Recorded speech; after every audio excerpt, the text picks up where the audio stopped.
Բարի երեկո, տիկնայք և պարոնայք։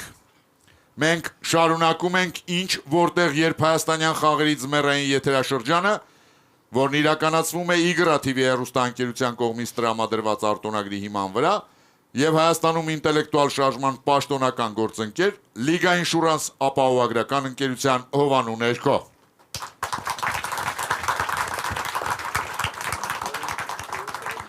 Տիկնայք և պարոնայք, այսօր ձմեռային եթերաշրջանի երրորդ մրցութային խաղն է և այս պահին եզրափակիչ խաղի հավակնորդը Արմեն Բալյանի թիմն է,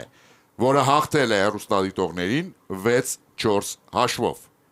Իսկ այսօր ես խաղի եմ հրավիրում Էմիլ Միրզոյանի թիմին, միջազգայնագետ Սոնա Միրզոյան,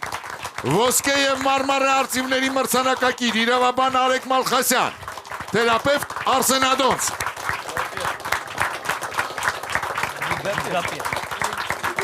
ֆինանսիստ Տաթևիկ Քամալյան, ծրագրավորող Վահե Մելիքսեթյան և թիմի ավագ ոսկե և մարմարե արծիվների մրցանակակիր մաշկաբան, սեռավարակաբան Էմիլ Միրզոյան։ Էմիլ Միրզոյանի թիմի դեմ այսօր կխաղան Էռնա Միրիջանյանը, Անահիտ Ղազարյանը, Լիլիթ Սահակյանը, Սուպեր Բլից, Վահե Սարգսյանը, Վահե Հարությունյանը, Զարինա Բարսեղովան, Բլից, Մարիամ Միքայելյանը, Նոնե Գալստյանը, Ասիա Աղեկյանը, Նարինե Մաթևոսյանը և հարց Յոնի բանկից։ Ինչ, որտեղ երբ ձմեռային խաղեր, հեռուստադիտողներն ընդդեմ գիտակների, հաղթող կճանաչվի այն թիմը, որը կվաստակի 6 միավոր։ Հաշիվն է 0-0, առաջին խաղափուլ։ Բարի երեկո հարգելի գիտակներ։ Բարի երեկո պարոն հաղորդավար։ Պարոն Միրզոյան, թիմն առաջին անգամ խաղում է առանց հիմնական առաջատարներից մեկի Արամ Ղուլիջանյանի։ Այո։ Ինչպես եք պատրաստվում խաղալ։ Դե դուք քանիցս նշել եք, հա, որ մենք ունենք շատ հզոր տանդեմ, Արեգի եւ Արամի հետ տանդեմներ։ Հուսանք, որ Արամի բացակայության պարագայում Սոնան եւ Տաթևիկը տենց հզոր տանդեմ կկազմեն կամ Արսենն ու Վահեն։ Դե ես էլ Արեգին հաստատ մենակ չեմ թողի։ Պարոն Մալխասյան։ Այո, պարոն։ Իսկ ով է լինելու ձեր մուսան Արամի բացակայության պայմաններում։ Անահիտ Ղազարյան։ Մուսան պարտադիր չի, որ ներկա գտնվի։ Հասկանալի է։ Ամեն դեպքում մենք հաջողություն ենք մաղթում Արամին իր գիտական գործունեության մեջ եւ իհարկե հաջողություն եմ մաղթում թիմին։ Շնորհակալություն։ Ձեր դեմ խաղում է Անահիտ Ղազարյանը, թոշակառու Երևանից։ Ուշադրություն, մետաղե, գունդ եւ ափսե։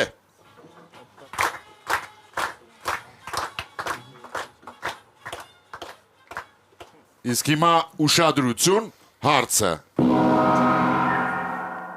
Ով եւ ինչի համար էր Արիստոտելի հորդորով նման առարկաներ օգտագործում։ Ժամանակ։ Ալեքսանդր Մակեդոնացին։ Նայեք sense ֆորմացիոն, ասենք։ Հավասարակշռությունը պահելու համար, Ալեքսանդր Մակեդոնացին, որտեղ Արիստոտելի բան աշակերտ։ ինչի համար։ Աշխարհի ձեռքերում Հավասարակշռություն պահելու համար մեջտեղը դիրել է որ պահես հավասարակշռություն պահելու Պետք է համար։ լրես ճարտարախոսություն։ Ինքը ամբողջ կռա ուղղակի իրան չես կարա բանալ։ լավ, իսկ եթե իրոք ում է պետք հավասարակշռություն պահել։ Ալեքսանդր Մակեդոնացին լավ է Արիստոտելի բանով։ Թագավորի։ Գլխին հավասարակշռություն։ Այ ես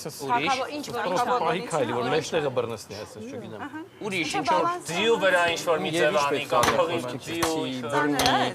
Միջին, ծանրությունը կարելի նույնը չի կարա։ Սահմանափակ տեղում պետք է բաներ բացատրում, ինչի ինչ որ վերսիա դեղակ որ չքնես ինչ-որ մի ձև։ Թղթկացնել ինչ որ։ Փիլիսոփայական մի բան։ Ովը մասնագիտություն, հա թե մարդ է,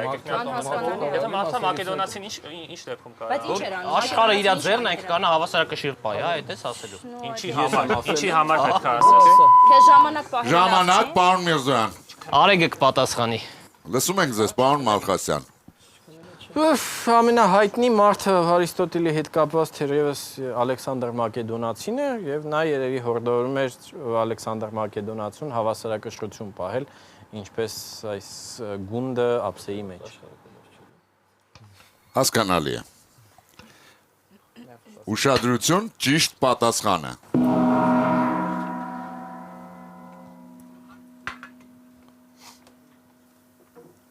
Արիստոտելը, պարոն Մալխասյան, Այո։ ոչ միայն մակեդոնացուն, այլ նաև իր բոլոր աշակերտներին ստիպում էր մետաղե գունդ պահել, իսկ նրանց առջև դնում էր մետաղե ափսե։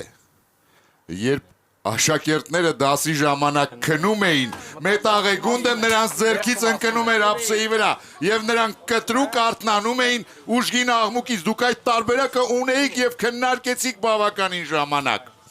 Անահիտ Ղազարյանը բերում է առաջին միավորը իր թիմին եւ վաստակում 50,000 դրամ պարգևավճար Յունիբանկից։ Դե մարդը ասում այն ես։ Չէ, արեգը լսել։ Ինչ որտեղ երբ ձմեռային եթերաշրջանի գլխավոր հովանավորն է Յունիբանկը, Հայաստանի ինտելեկտուալ շարժման պաշտոնական գործընկեր Լիգա ինշուրանս ապահովագրական ընկերություն։ Մեր վստահելի գործընկերն է Եվրոստանույութ ընկերությունը։ Մեր համեղ գործընկերն է Աթենք ընկերությունը գովազդ Armenia TV-ի եթերում։ Էսի չդժվար է։ Գնացինք։ Ուշադրություն։ Այսօրվա խաղի լավագույն գիտակին Քվանտ վարժարանի տնօրեն Ռոբերտ Վարդանյանը նվիրում է վարժարանի վերջին 3 ուսումնական տարիների լավագույն հետազոտական աշխատանքների ժողովածուները սեփական մակագրությամբ։ Մեզ գրքեր տրամադրելու համար շնորհակալություն ենք հայտնում Զանգակ գրատների ցանցին։ Գրատան գործունեության ծանոթանալու համար կարող եք այցելել zangakbookstore.am կայք։ Շարունակում ենք խաղը երկրորդ խաղափուլ։ Պարոն Մալխասյան, Այո, պարոն հաղորդավար։ ժամանակին դասավանդել եք բուհում։ Այո։ Իսկ դուք ինչպես էիք վարվում, որպեսզի ուսանողները չշեղվեն դասից։ Չքնեն օրինակ։ Ես ճիշտն ասած չէի հետևում արդյոք ուսանողները քնում են կամ չեն քնում։ Եթե իրանց հետաքրքիր չէր դասը, իրանք ազատ էին գնային դասից։ Դա թողել եք իրենց ընտրության վրա։ Բոլորը չափահաս անձինք են եւ եթե իրենք որոշում են, որ ինչ որ առարկան իրանց հետաքրքիր չի, ինչ որ դաս հետաքրքիր չի, իրենք իրենց գլխի ճարը թող տեսնեն։ Հետո քննությանը հիշացնում էր։ Այդ ուրիշ բան։ Վերդեմ խաղում է Նունե Գալստյանը, ինժեներ Երևանից։ Գերմանացի լեռնագնացներ Ֆրանց եւ Տոնի Շմիտ եղբայրները Մատերհորն լեռան բարձրունքը նվաճելուց հետո 1932 թվականին արժանացել են մի բանի, ինչին Հայաստանի Հանրապետության պատմության մեջ կարողացել է հասնել միայն 2 հոգի։ Ուշադրություն հարցը, ինչի մասին է խոսքը։ Ժամանակ։ Փողի վրա են դրել, մեկը ասենք Վիկտոր Համբարձումյանն է, փողի վրա եղել ու երկրորդը չգիտեմ։ Կենթանության օրոք։ Կենթանության օրոք։ Կենթանության օրոք, արձան, մարզան, Արձան Հայաստանում Արզնավուրն է կենթանության օրոք ստացել, ուրիշ երկրորդ չգիտեմ։ հա, օքեյ, կարող է, կենթանության օրոք։ Ուրիշ։ Ինչ որ մրցանակներ կան, Օսկար։ Հայաստանի պատմության Հանրագիտարանում, ինչ որ հերոս կարան լինեն Գերմանիայի հերոս, հա, ինչ որ տենց։ երկու հոգի շատ կա մեզ մոտ։ իրանց անունով ինչ կարան կոչեն։ Կենթանության օրոք Փողոց դնել Կենթանության օրոք հերոսը Օևում են Ազնավուրի հրապարակ եւ ես ուրիշ չգիտեմ էլի։ Կենթանության օրոք։ փողոց Հա, կենթանության։ բայց որը ումը։ Դե փողոց դպրոց չես կարա ընտրեսելի այդ դեպքում երևի թե։ Բայց փողի վրա լեռնագնացին կդնեն արդյոք։ Լսով։ Ինչու ոչ։ Չկա ոչ մի։ Մանետայի վրա։ Իսկ մեր մոտ բացի ազնվություն Կաղա ունենք։ ման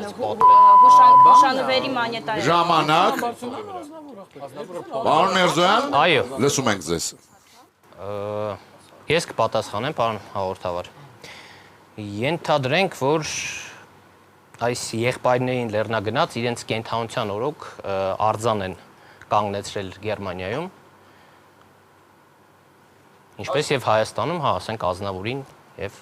Վիկտոր Համբարձումյանին կարծեմ։ Կան ուրիշ տարբերակներ դահլիճում։ Օլիմպիական ոսկի Նազարյանն ու բանը Ալեքսանյան Նազարյան Ուշադրություն, ճիշտ պատասխանը։ Ինչպես գիտեք, նախկինում օլիմպիական մեդալներ էին շնորհվում տարբեր բնագավառներում։ Գերմանացի եղբայրներն արժանացել էին օլիմպիական ոսկե մեդալների։ Մատերհորն լեռնագագաթը նվաճելու համար իսկ նոր անկախ Հայաստանի պատմության մեջ Օլիմպիական ոսկու են արժանացել միայն երկուսը։ Հունահռոմեական ոճի իմբիշներ Արմեն Նազարյանը եւ Արթուր Ալեքսանյանը։ 2-0 հոգուտ հեռուստադիտողներին Ունե Գալստյանը բերում է երկրորդ միավորը իր թիմին եւ վաստակում 50,000 դրամ պարգևավճար Յունի բանկից։ Տիկնայք եւ պարոնայք, իսկ մեր խաղին ներկա է Աթենք ընկերության PR բաժնի ղեկավար Մարիամ Ղարզյանը։ Բարի երեկո, Տիկին Ղարզյան։ Բարի երեկո, պարոն հաղորդավար։ Տիկին Ղարզյան, եթե ամփոփենք 2025 թվականը, ինչպիսի տարի էր այն ընկերության համար։ Պարոն հաղորդավար, իրականում 2025 թվականը շատ առանձնահատուկ եւ յուրահատուկ տարի էր Աթենքի համար։ Մեր տարվա գլխավոր խորհրդանիշը դարձավ գետամիջում կառուցված մեր տարածաշրջանում իր չափով եւ հզորությամբ միակ գործարանը, բայց մեր հաջողությունները միայն արտադրական ծավալներն ավելացնելով չեն սահմանափակվել։ Մենք նաեւ սկսեցինք ավելի սերտ շփվել հանրության հետ տարբեր ձևաչափերով եւ տարբեր հարթակներում, կապ ստեղծեցինք համալսարանի հետ, մեր հարաբերությունները ավելի ամրապնդեցինք ուսանողների հետ, մասնակցեցինք տարբեր նախաձեռնությունների եւ եթե ամփոփեմ մեկ նախադասությամբ 2025-ն այն տարին էր, երբ Աթենքն իր ուժը չափեց ոչ միայն թվերով։ Շնորհակալություն, ինձ մնում է ավելացնել միայն, որ Աթենք ընկերությունը այն հարցերի շարքից, որոնց գիտակները ճիշտ կպատասխանեն, կընտրի լավագույնը եւ հարցի հեղինակին կպարգևատրի 50,000 դրամի նվեր քարտով։ Իսկ թիմի բոլոր անդամներին Աթենք ընկերությունը նվիրում է Աթենք Prime բարձրորակ մսային սեթը։ Շարունակում ենք խաղը, երրորդ խաղափուլ։ Давайте. Ուշադրություն,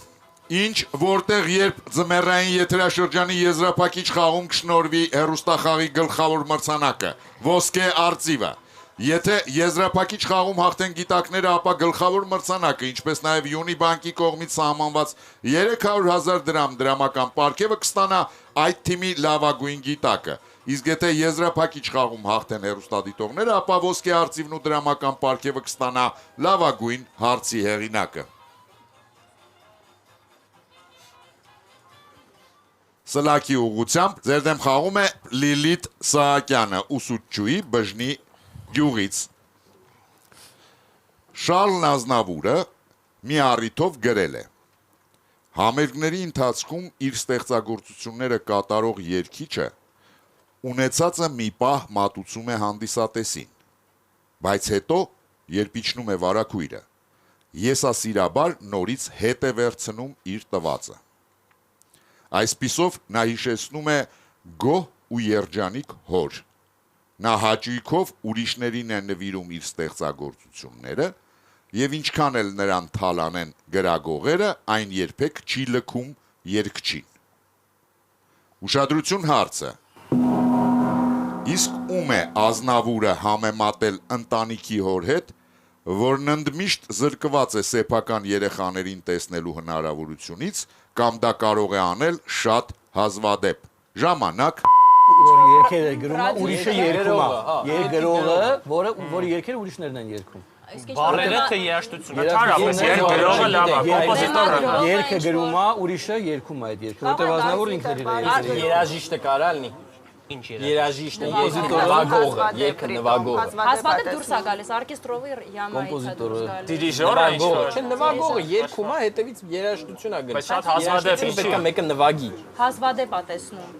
Հազվադեպ է տեսնում, այսինքն սա Այսինքն դու էլի երգ ես գրում, բան ես ստեղծում, բայց հազվադեպ ես տեսնում։ Անպայման երաժշտության հետ է, ժողովուրդ չի կարա ուրիշներից օրինակ բերի։ Դա առաջի օրինակը Կամ բերեց ինչ-որ ձայնագրել են, ասենք, կամ որ բանի տակ է երգում, տենց ինչ-որ Բանագրամայի տակ է երգում։ ձայնագրությունը դու ստեղծել ես ու վերջին կֆորմա աշխարհում դու չես տեսնում դրա արդյունքները, Կամ չես երգում։ Դիրիժոր,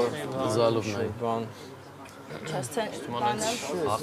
զալի կոմպոզիտոր կա։ բանը լավն է։ Երգի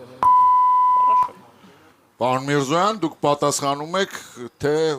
Ինձ թվում է հարցը այնպեսին նա, որ բազմաթիվ տարբերակներ կարա լինի։ դուք կարող եք հարցնել դա ալիչի, կարող եք Որոշակիություն չի լինի, չէ՞, ճիշտ եմ կարծում։ Այնպես որ Արսեն Ադոնցը կպատասխանի։ Լսում ենք ձեզ, պարոն Ադոնց։ Պարոն հաղորդավար, մենք կարծում ենք, որ այդ երկրորդ համեմատությունը Ազնավուրը արել է այն ստեղծագործողի երգրողի հետ, ում երգերը երգում է այլ անձ։ Ում երգերը երգում է այլ անձ։ Կամ ով չի երգում իր գրած երգերը։ Ուշադրություն, ճիշտ պատասխանը։ Շարլ Ազնավուրը գրել է. Պարոն Միրզոյան, ապրուստի միջոց ունենալու համար նկարիչը պետք է պարտադիր բաժանվի իր նկարից, ուրիշին հանձնի իր աշխատանքի պտուղը, եւ եթե նա մի օր հանկարծ ցանկություն ունենա տեսնել իր ստեղծագործությունը, ստիպված է լինելու թանգարանից թանգարան անցնել ամբողջ աշխարհում կամ թակել մասնավոր նմուշահավաքների դռները։ 3-0 Լիլիթ Սահակյանը բերում է երրորդ միավորը իր թիմին եւ վաստակում 50,000 դրամ պարգևավճար Յունի բանկից։ Պարոն Միրզոյանը մի քանի անգամ ասեց, անպայման չի, ինձ թվում է երաժիշտ լինի, միգուցե ուրիշ բնագավառ է, ինքը շատ սիրում է նկարչություն ու չպնդեց իր իսկ տարբերակը։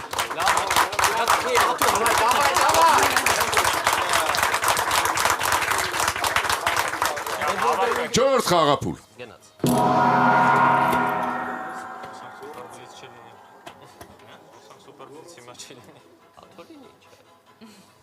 Պարոն Ադոնց։ Այո, պարոն հաղորդավար։ Իսկ Շարլ Ազնավուրի երգացանկից որն է ձեր ամենասիրելի երգը։ Դա շատ են։ Ամենասիրելի։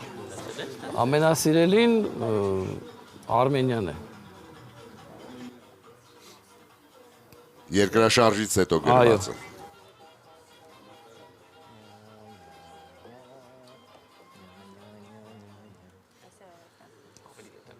Ձեր դեմ խաղում է Ասիա Աղեկյանը, Մարմարե արծվի մրցանակակիր քիմիկոս Երևանից։ Ուշադրություն, սև արկղ։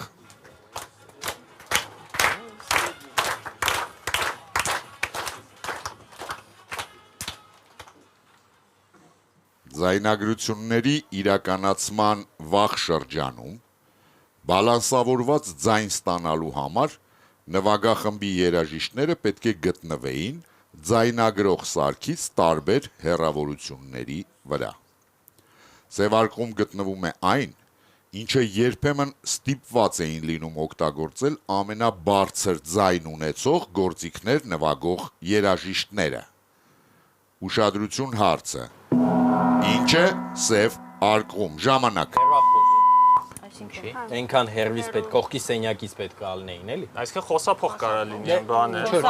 Ռացիա, բանով ձայն տա։ Վաղ շրջանում 20-ական թվերից։ Հա, 2910-ին Ամենաբարձրը եւ ամենահեռունն է, չէ՞, ընդհանրապես Հարաբաններ։ ռուլետկա մետրը հեռավորությունը չափեին, որ այդ հեռավորության վրայից բան չէ, այնքան բարձր է, որ պետք է շատ հեռու լինի։ շատ հեռու։ Երևի սենյակում պետք կարող է այնքան բարձր պիտի նվագես քեզ ինչ որ ակնարկները փակելու բան, բերու է, պետք է հեռու լինի, ինքը սենյակում չպետք է լինի, ինքը տեղը։ Ինչի երիկում կարող ուրիշ ձև է Դե ինչ պատուհանա, ինչ է։ Վարագույր, չգիտեմ, ինչով կարաս փակես։ բարձ գլուշից անում տեսնելը։ Բայց չի Ցուցակապ, չէ՞, ամենաբարձրը որն է, հա, բաներն։ բանը, բարաբան, մարաբան։ Բարաբան տածում, բայց կարող все-таки բան դուխավոյ ինչ որ բան լինի ու բարձ դնի։ Մեկ կարա, պրինցիպի։ Հեռախոս։ Հեռախոսը ո՞ւր Ինչ ժամանակ կար։ Կար 1870-ականներից կա բերել։ Չէ, տենց ված կլինի Ոնց կարաս ձայնագրությունը։ փապկացնել։ Ժամանակ, պարոն Միրզոյան։ Այո, պարոն հաղորդավար։ Պատասխանում եք, թե ոչ։ Պատասխանում ենք իհարկե, ամեն դեպքում ուղղակի երևի մի հատ դահլիճին է լսենք նոր։ Իսկ հարցրել եք կա տարբերակ դահլիճում։ Կա տարբերակ դահլիճ։ Լավ, ուրեմն կպատասխանի Արեգ Մալխասյան։ Լսում ենք ձեզ, պարոն Մալխասյան։ Ենթադրենք, որ այնքան բարձր էր, որ պետք է շատ հեռու գտնվեր, շատ հեռու գտնվելը նույնիսկ նույն սենյակում չէր կարող տեղավորվել եւ ստիպված հեռախոսով էին միացնում, որպեսզի կարողանան միաժամանակ անել։ Ենթադրենք հեռախոս։ Հասկանալի է։ Ուշադրություն, ճիշտ պատասխանը։ Ի տարբերություն նախորդ հարցերի, պարոնայք, այս հարցը ես կարծում եմ իրոք բարդ հարց էր, որովհետև այնտեղ դուք ունեիք տարբերակներ եւ կարող էիք պատասխանել այն հարցերին։ Ամենաբարձր ձայնն ունեցող գործիքները որպես կանոն շրջում էին ձայնագրող սարքին հակառակ ուղղությամբ, որպեսզի ձայնը անդրադարձվեր հետևի պատից։ Նման իրավիճակներում դիրիժորի հրահանգները տեսնելու համար այդ երաժիշտներին անհրաժեշտ էր լինում բացենք սևարկղը Հայլի 4-0 Ասիա Ավակյանը բերում է 4-րդ միավորը իր թիմին եւ վաստակում 50,000 դրամ պարգևավճար Յունիբանկից։ Շարունակում ենք խաղը 5-րդ խաղափուլ։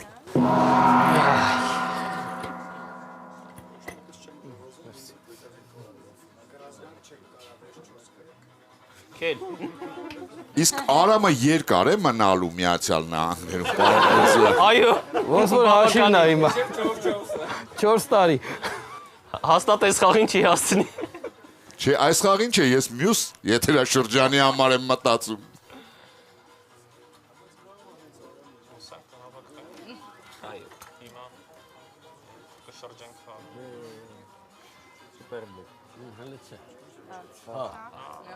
Կմնաս Արեգ։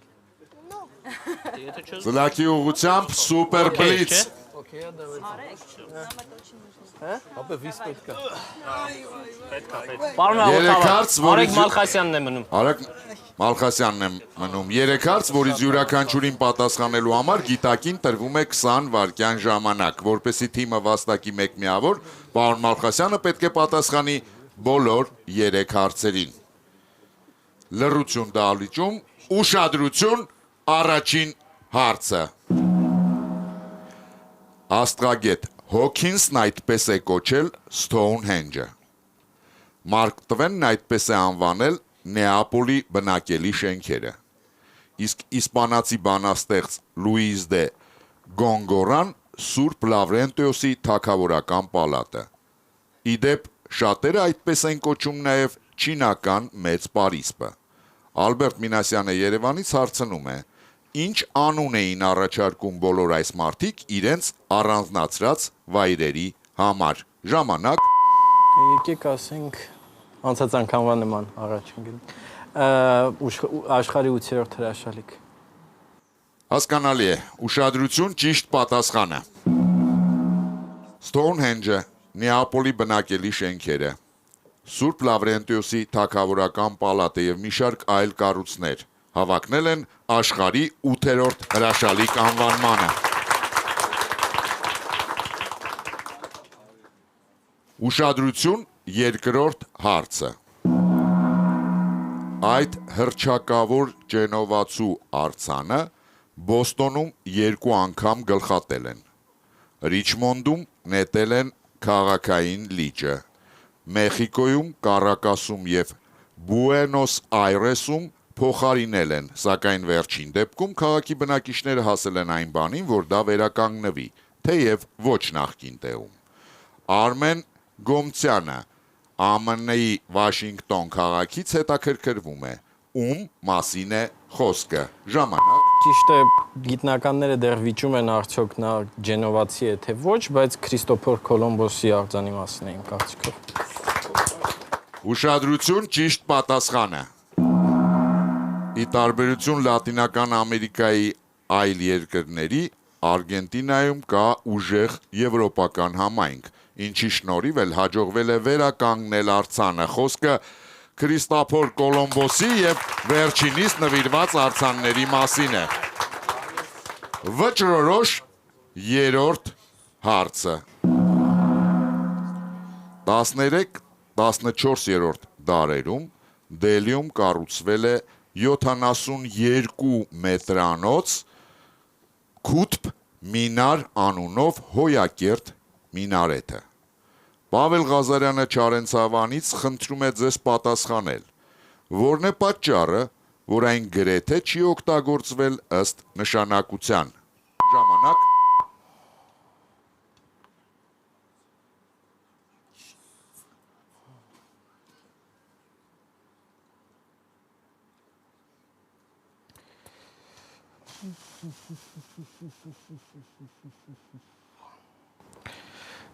Երկու տարբերակ ունեմ, կամ ինքը միանգամից քանդվել է շատ վաղ ժամանակվանից, կամ ինքը այնքան փխրուն է եղել, որ մարդ չէր կարողանում վրան բարձրանալ։ Հիմա ես երևի, քանի որ մենք չգիտենք սրա մասին, ես կնախընտրեմ առաջի տարբերակը, որ ինքը շատ արագ ժամանակ հետո քանդվել է միգուցե մարդկանց ազդեցության տակ։ Չի օգտագործվել, պարոն Մարկոսյան։ Դեպքում երկրորդ տարբերակն է ստացվում, որ ինքը այնքան փխրուն էր, որ մարդիկ չէին կարողանում վրան բարձրանային։ Որտեվ եթե բարձր էր, պետք էր ավելի փխրուն։ Ուշադրություն, ճիշտ պատասխանը։ Պարոն Միրզոյան, դուք ինչ կպատասխանեիք, եթե Ես նստած լինեք։ կպատասխանեի, որ իմամի ձայնը վերևից չէր լսվում, որ մուսուլմաններին հավաքեր հաղորդքի։ 13-րդ, 14-րդ դարերում Դելիում կառուցվել է 72 մետրանոց հոյակերտ մինարետ, քութ մինարը, որը սակայն գրեթե չի օգտագործվել ըստ նշանակության, քանի որ աղոթքի ժամն ազդարարող հոգևոր սպասավորի Մուեզինի ձայնը լսելի չէր ներքևում հավաքված ամբողջի համար։ 5-0 Պավել Ղազարյանը բերում է 5-րդ միավոր իր թիմին եւ վաստակում 50,000 դրամ պարգևավճար Յունիբանկից Տիկնայք եւ Պարոնայք։ Մեր դահլիճում ներկա է Եվրոստան ույուտ ընկերության համասեփականատեր Դավիթ Բադեյանը։ Բարի երեկո, պարոն Բադեյան։ Բարի երեկո, պարոն հաղորդավար։ Պարոն Բադեյան, որոնք են այն սկզբունքները, որոնք ընկերությանը դարձնում են ուժեղ եւ կայուն։ Ազնվությունը, պատասխանատվությունը եւ հուսալիությունը։ Այդ երեք սկզբունքներն են։ Շնորհակալություն։ Իսկ մի հարց խաղից տամ, պարոն Բադեյան, ինչ եք կարծում։ Այսօրվա խաղասեղանի շուրջ նստած է մեր ամենաուժեղ թիմերից մեկը։ Ինչն է պատճառը, որ խաղը չի ստացվում, ձեր կարծիքով։ Չեմ կարող այդ հարցին պատասխանել։ Երևի թիմակցի բացակայությունը։ Ավելացնեմ միայն, որ եզրափակիչ խաղի մասնակից թիմի բոլոր անդամներին Եվրոստան ույուտ ընկերությունը նվիրում է ավիատոմս դեպի Բուլղարիա 2 անձի համար ամառային հանգիստն անցկացնելու նպատակով։ Ինչ որտեղ երբ ձմեռային եթերաշրջանի գլխավոր հովանավորն է Յունիբանկը, Հայաստանի ինտելեկտուալ շարժման պաշտոնական գործընկեր, Լիգա Ինշուրանս ապահովագրական ընկերություն։ Մեր վստահելի գործընկերն է Եվրոստան ույուտ ընկերությունը։ Մեր համեղ գործընկերն է Աթենք ընկերությունը։ Գովաստ Armenia TV-ի եթերում։ Տիկնայք եւ պարոնայք, դահլիճում ներկա է Յունիբանկի ներքին աուդիտի տնօրեն Արթուր Ղուկասովը։ Բարի երեկո, պարոն Ղուկասով։ Բարի երեկո, պարոն հաղորդավար։ Պարոն Ղուկասով, սովորաբար ձմեռային եթերաշրջանը ամենալարվածն է լինում մեզ մոտ։ Այդպես է։ Դուք այդ կարծիքին եք, թե բոլոր եթերաշրջաններն էլ հավասարապես լարված են անցնում։ Չեմ կարծում, որի օրինաչափություն կա։ Չնայած այսօրվա խաղը մի այլ բան է վկայում, բայց հավատացած եմ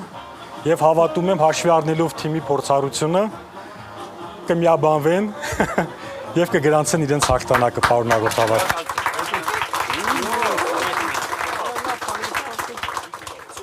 Պարոն Ղուկասով, իսկ այսօրվա խաղի մասին ինչ կասեք առանձնապես։ Առանձնապես չգիտեմ ինչ ասեմ։ Կարծես թե հեռուստադիտողները ուզում են լավ ճնշեն մեր գիտակներին, բայց նորից եմ կրկնվում, ես հավատացած եմ, որ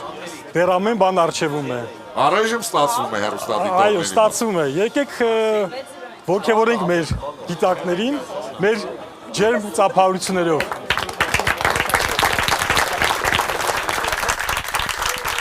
Նման հաշվի պարագայում ես ինքս ուզում եմ շատ ոգևորել գիտակներին։ Այնուամենայնիվ 6-րդ խաղափուլ։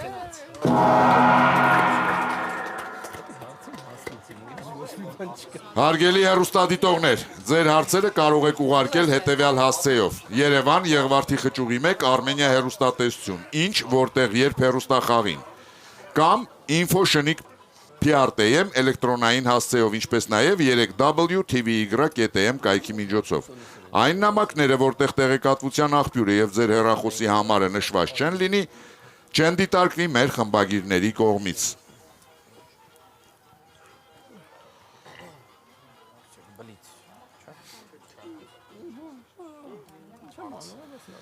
Ձեր դեմ խաղում է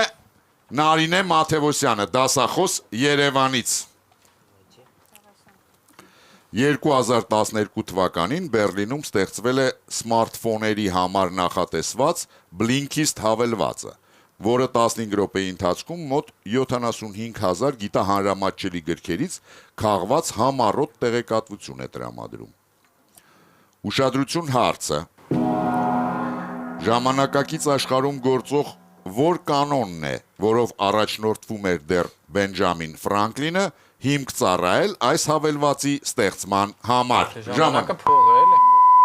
Բենջամին Ֆրանկլինն է։ Իր արտահայտությունն է։ Ժամանակակից աշխարհում Twitter-ի բանա, չէ, կարճություն կա, որ Դե բանը կարելի ինֆորմացիայի կարելի short attention span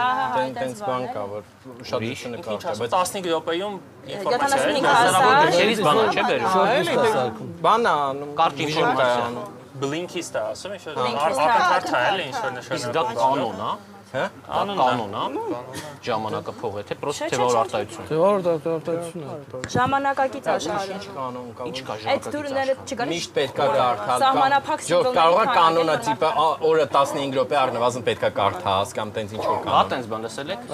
Ես չեմ լսել տենց բան։ Հա, որ գոնե 15 րոպե կրթությանը տրամադրես։ Օրը Ինքը օրը 15 րոպե դու էդի Բենջամին օգտագործում ես։ Ֆրանկլինով չգիտեմ, դե հա, բայց Ինֆորմացիան Դա մեծ ինֆորմացիա դու կարճ բանում շատ քնելուց առաջ ասենք 15 րոպե կարդալը ված չի պրինցիպ։ break հավերցրել, ինչ որ ընդմիջումները արել։ Ժամանակ, պարոն Միրզոյան, ով է պատասխանում։ Արեգ Մալխասյանը։ Լսում ենք ձեզ, պարոն Մալխասյան։ Ենթադրենք արտահայտություն կանոնը ժամանակը փողեն է, որով առաջնորդվելով փորձում են, որ պետք է ամեն ինչ արագ լինի, նույնիսկ գրքերը կարդալը։ Դա ձեր վերջնական պատասխանն է։ Այո, Կամ 15 րոպե։ բայց 15 րոպե կարդալն էլ է նույն տրամաբանությամբ, որ ժամանակը այնքան քիչ է, որ 15 րոպե գոնե պետքա կարդացվի։ Կանոնն է, լավ, հետա։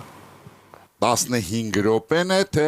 այնուամենայնիվ մյուսը, պարոն Մալխասյան։ 15 րոպե պետք է առնվազն տրամադրվի կարդալուն։ Եվ քանի որ ժամանակ չկա ավել կարդալուն, ստիպված էս հավելվածի միջոցով կարդում են սեղմագրերը։ Ուշադրություն, ճիշտ պատասխանը։ Բլինքիստ հավելվածի ստեղծման համար հիմք է հանդիսացել Բենջամին Ֆրանկլինի 5 ժամվա կանոնը։ Ֆրանկլինը շաբաթական 5 ժամ տրամադրում էր ընթերցանությանը եւ ինքնակրթությանը, այսինքն օրեկան 1 ժամ։ Այսօր այդ կանոնից օգտվում են շատ մտավորականներ եւ գործարարներ, այդ թվում Warren Buffett-ը, Elon Musk-ը եւ Bill Gates-ը պարզապես այսօր կյանքը արագացել է եւ նրանք դա անում են շատ ավելի կարճ ժամանակում։ 5-1։ Արեգ Մալխասյանը բերում է առաջին միավորը իր թիմին։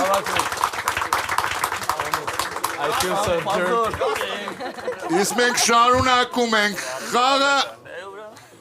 7-րդ խաղափուլ։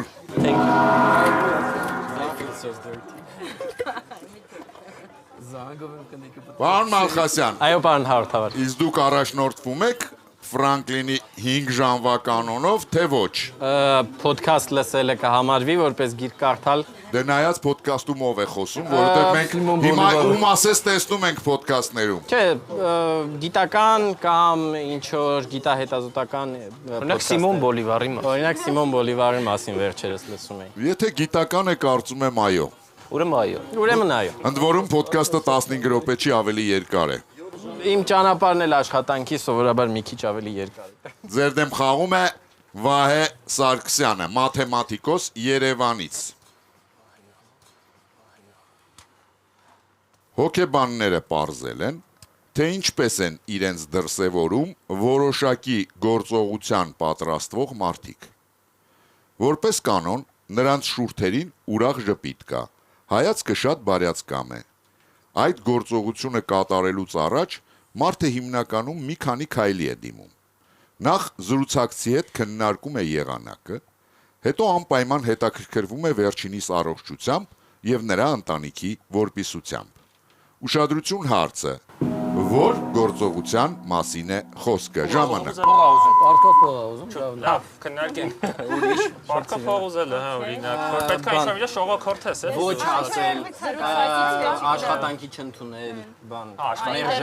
մերժել, էլի, հա։ Ով պետք է մերժի, հա, ինտերվյու են եկել, դու Ինտերվյուի մերժումը։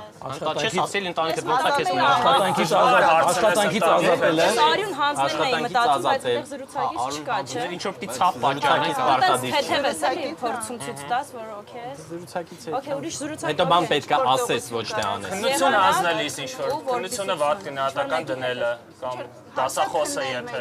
Դասախոսը ընտանիքից չի հարցնել։ Պարզը, հա։ Դե Որ երեք պարտքը ավելի լավ է, չէ, ժողովուրդ, եթե քննարկենք։ Եղանակն է հարցնում, հա,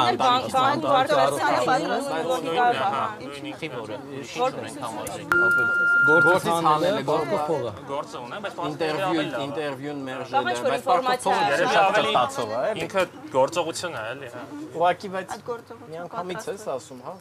Պարոն Միրզոյան, ով է պատասխանում։ Վահե Մելիքսեթյան։ Լսում ենք ձեզ, պարոն Մելիքսեթյան։ Իրականում երկու լավ տարբերակ ունենք, բայց երևի թե այս մեկը ավելի լավն է թվում։ Ենթադրենք այդ գործողությունը ինչ որ մեկից գումար ուզելն է սովորաբար պարտքով։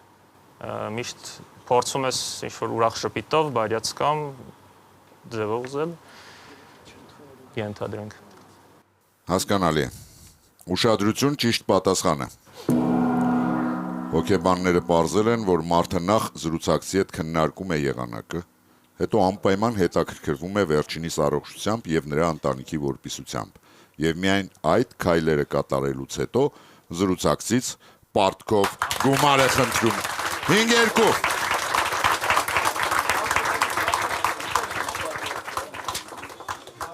Հայկական հարց է։ Ասում 1-6։ Նորմալ է։ Թիմը դասական հայկական թիմ է դարձել։ Սկզբից իրեն դժվարություններ է ստեղծում, հետո հերոսությամբ սկսում հաղթահարել այդ դժվարությունները։ 8-րդ խաղափուլ։ Պարոն Մելիքսեթյան։ Այո, պարոն Աղոսավար։ Երբևէ պարտքով գումար խնդրել եք ձեր թիմակիցներից։ Սովորաբար իրականում չեմ հիշում, որ ինչ-որ մեկից խնդրած լինեմ ընդհանրապես, թիմակիցներից առավել ևս։ Իսկ ձեզանից խնդրել են։ Եղել են դեպքեր։ Նման դեպք են։ Ես չեմ նկատել իրականում այս դեպքերը, իրականում հիմնականում մոտիկ մարդիկ են ուզել ու կարիք չի եղել երևի նման քայլերի դիմելու։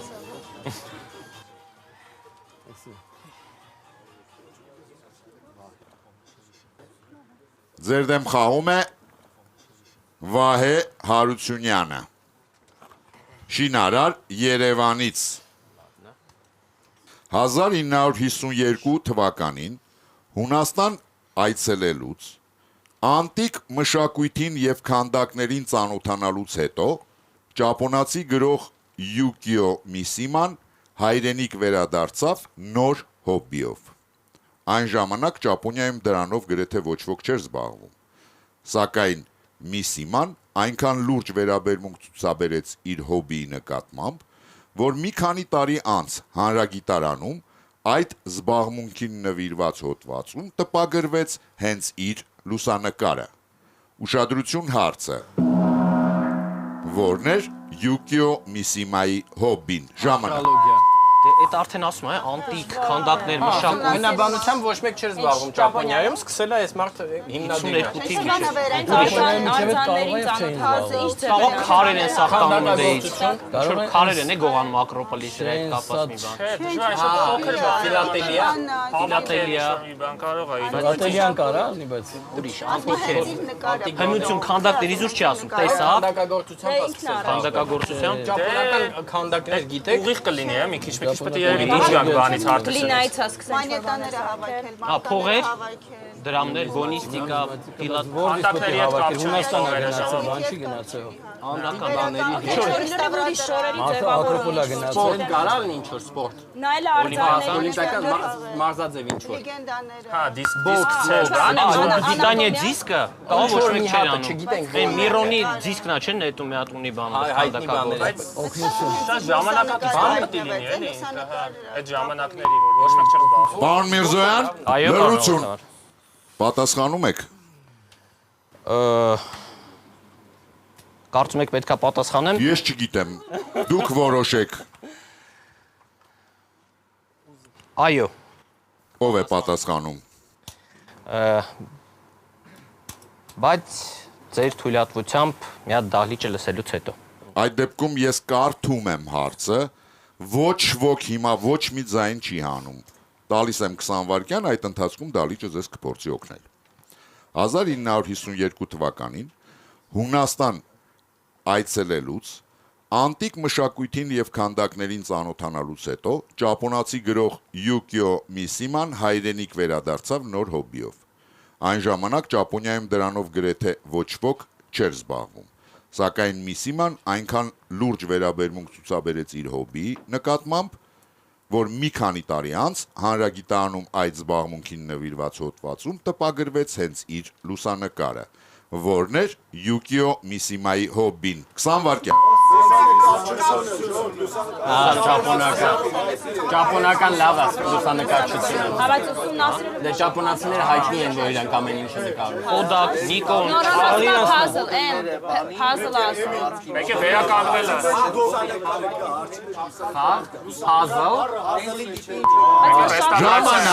Ժամանակ, պարոն Միրզոյան, ով է պատասխանում։ Ես կփորձեմ պատասխանել դահլիճի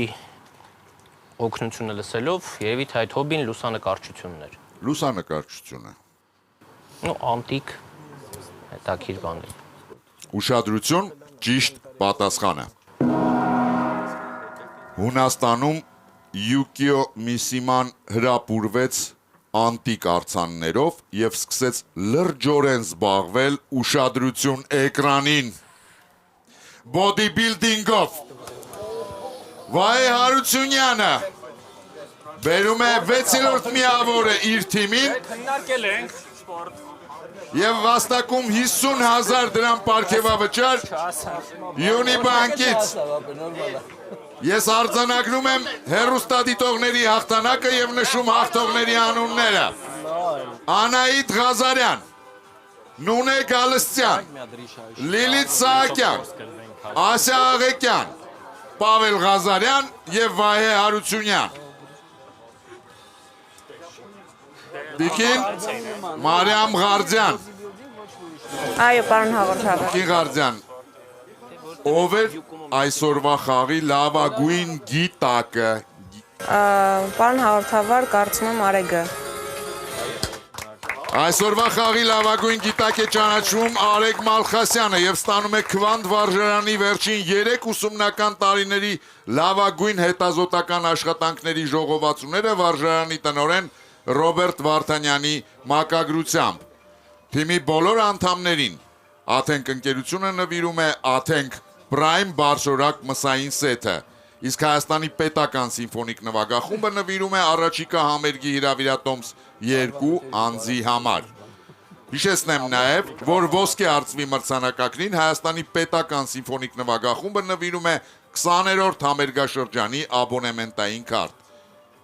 Իսկ եզրափակիչ խաղի մասնակից թիմի բոլոր անդամներին Եվրոստանոյութ ընկերությունը կնվիրի ավիատոմս դեպի Բուլղարիա 2 անձի համար ամառային հանգիստ անցկացնելու նպատակով։ Պարոն Արթուր Ղուկասով, Այո։ եկավ ժամանակն ընտրելու լավագույն հեռուստադիտողին, հիշեցնեմ հաղթող հարցերի հեղինակներին։ Անահիտ Ղազարյան մետաղյա գնդի եւ ափսեի մասին, Նունե Գալստյան օլիմպիական ոսկե մեդալների մասին, Լիլիթ Սահակյան երգչի եւ նկարչի մասին, Ասիա Աղեկյան հայելու մասին, Պավել Ղազարյան բարձրադիր մինարեթի մասին եւ Վահե Հարությունյան բոդի բիլդինգի մասին։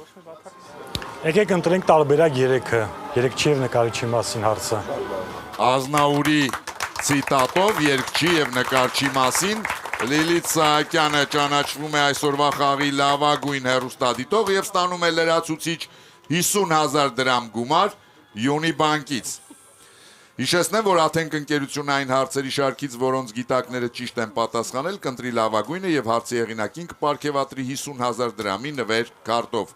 Տիկին Ղարդյան, մեկ անգամ եւս փորձենք իրար հետ զրուցել։ Այս անգամ ես հիշեցնեմ այն հարցերը, որոնց պատասխանել են ճիշտ։ Ալբերտ Մինասյան աշխարհի 8-րդ հրաշալիքի մասին, Արմեն Գոմցյան Քրիստոփոր Կոլոմբոսի արձանի մասին, Նարինե Մաթևոսյան Բենջամին Ֆրանկլինի կանոնի մասին եւ Վահե Սարգսյան պարտքով գումար խնդրելու մասին։ Պարոն հաղորդավար, երևի պարտքով գումար խնդրելու մասին հարց։ Վահե Սարգսյանը պարտքով գումար խնդրելու մասին հարցով ստանում է 50,000 դրամի նվերքարտ Աթենք ընկերությունից։ Խաղն ավարտված է, շնորհակալություն խաղին մասնակցելու համար։ Իսկ մենք կհանդիպենք մեկ շաբաթից Armenia TV-ի եթերում։